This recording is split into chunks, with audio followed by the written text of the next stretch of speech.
Hi, my name is Matt Fox, and I play in the band Shai Hulud. The questions that were asked of me were, why am I creative, and how has creativity enriched my life? Those are tricky questions. I don't know that I have the best answers, but I will do my best to try to work it out as we're talking and give as honest of an answer as I can. Why am I creative? I don't know that I have any say in the matter. I've read from a couple of writers, one writer in particular, where he said that people don't have free will. The thoughts that we have just occur to us. Perhaps you know the writer I'm speaking of. I feel like I shouldn't say his name. I don't know why. Not that it's that important. But I agree partially, I think, with what he says, because the truth of the matter is we can't control our thoughts. Sometimes we think of truly, genuinely horrible things about people or situations, and there's simply nothing we can do to stop it. It just occurs in our heads. And on the other side of the coin, sometimes we have these beautiful thoughts that we also cannot control. And I feel that's how it is for, at least to a degree, me creatively. It feels strange to acknowledge yourself and call yourself creative. It seems like there's a lack of humility there, but I do tend to create, so I guess that does by default make me creative. But the thoughts that I have, again, initially I don't have any control over them. And I've been asked on many occasions, whatever the idea may be, I'll mention something to somebody, and wow, that's somebody will tell me they really enjoy that idea or appreciate it. Where did that come from? I don't know. I just don't know. I'm thankful that it popped into my head, but I don't know that I did anything to cause it. The only thing I can say is, as much control as I do not have with initial thoughts, what I think that I have practiced throughout the years is kind of refining these thoughts that I do have. So if I have a cool or interesting creative idea, at least an idea that I think is cool or creative, what I am able to do now, after so many years of working on ideas, is take it in different directions that maybe another person wouldn't have. I think I have observed and appreciated and also disliked so many ideas from so many people and bands and artists and movies and everything, that I think I have somewhat of a grasp of what makes an idea more interesting or less interesting,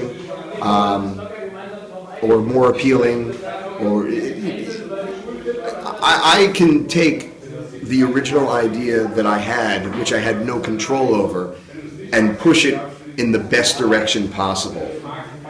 That's all I can say about how I can manipulate the idea. But again, I would love to take the credit for having ideas that come off the top of my head, but I can't. I usually have no control over them. And even though I'm repeating myself, but I'll say it one last time, I'm thankful that I do have ideas. It's beautiful to have ideas. And it can be both wonderful and frustrating to attempt to manipulate the idea to get it to where you think it's ready to be showcased to other people. So that's the first question, to the best of my ability there. Second question, how does creativity enrich my life? Again, to acknowledge that question feels like a lack of humility.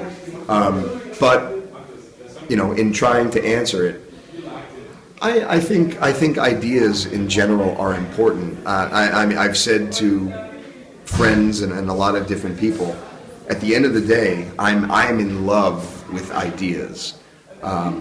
Any idea, if it's an idea how to, it could be the most mundane thing. If somebody had an idea as to how to more effectively wash dishes, I'd say, that's a great idea. I love that.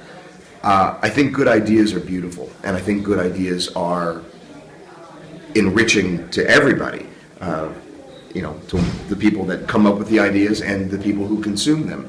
Right now, I'm being filmed on an iPhone. That was a great idea, and that has enriched my life, and I had nothing to do with the iPhone. You can look that up. You'll not find my name associated with the iPhone anywhere. But I think good ideas enrich everybody's lives. And going back to what I said, is I'm in love with ideas. I'm a 42-year-old man. I love movies. I love literature. I love stories. In all formats. I love comic books. If you were to walk into my house, or my apartment, I should say, you would find a lot of representations of ideas all throughout the apartment. You might walk in and say, oh, that's a cool poster. Or you might walk in to the living room and see what you might call toys or action figures. And that's fair to say, because to call what's hanging on my wall a poster and to call what you see on the desk or the shelf toys is accurate. But I have never seen it that way. I see these things as representations of ideas. Let's see, what do I have? Thinking about it, I don't know if anyone watching this remembers the Disney movie Fantasia. For some reason, I've always loved Fantasia. And particularly, I love the little brooms that carry the buckets of water. So throughout my house, you'll see there's a framed picture of the broom. You'll see I have a tiny little porcelain statue of the broom with the water. I have toys of the broom of water. And to me, those are physical manifestations of what I think are a great idea. That great idea enriches my life. It makes me happy to come home and see these great physical representations of these great ideas. And there are a lot of them in my house. Like I said, it's really easy to try to, I don't want to say attack or criticize, but it's easy to maybe try to pick on somebody and say, oh my God, you have this, this is nerdy, this is geeky, or this is not cool. And I think people who say such things have no appreciation for ideas. Because, like I said, and I'll say it again, what you'll find where I live, not toys, it's not a poster, it's a representation of an idea that put a thought in my mind, or put a chill down my spine, or put a feeling in my heart. Ideas are important. As it said, I don't know who said it originally, but as it said a million times, ideas are bulletproof. Ideas are the brainchild of creativity, and creativity enriches my life.